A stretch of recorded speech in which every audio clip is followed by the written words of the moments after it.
faran da tafi inganta ma'anar cewar annabi za a toshe zuciyar mutum saboda ƙin zuwa jam'i, za a toshe zuciyar mutum saboda ƙin zuwa sallar juma'a, ma'anarta za a mai da zuciyarsa ta zama ta munafiki. wannan shine gaskiya. Duk fahimtar da aka samu game da fassaran at-tab'u wal khatm babu fassaran da ta dace sai wannan. Me dalili? Saboda akwai hadisin manzon Allah, annabi da kansa ya fassara maganar shi.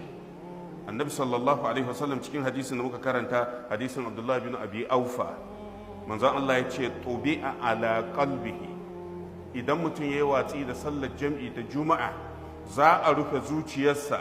To sai annabi ya ce faju'ila qalba munafiqin, za a mai da zuciyar ta zama zuciyar munafiki. Kaga annabi ya fassara me ake nufi da rufe zuciya.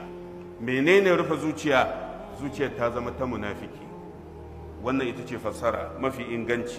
Na ɗaya, saboda annabi da kansa ya fassara kuma hadisin ya inganta. Na biyu, saboda ya dace da maganar Allah a cikin suratul munafiqin. Allah da tabaraka wa ta'ala yana magana akan munafikai sai ya ce fatubi'a ala qulubihim fahum la yafqahun. Kaga sai ya dace da abin da Allah ya faɗa game da munafikai, an rufe zukatansu don haka ba za su fahimta ba. Kaga saboda sun tabbata munafikai ne.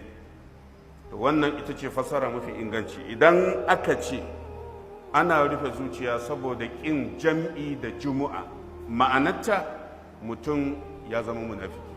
Saboda haka idan aka ce mutum ya yi juma'a uku sun wuce shi bai samu zuwa ba kafiri ba ne. Menene? Munafiki ne. Wa ya faɗa? Annabi Muhammad. Allah ka tsare mu.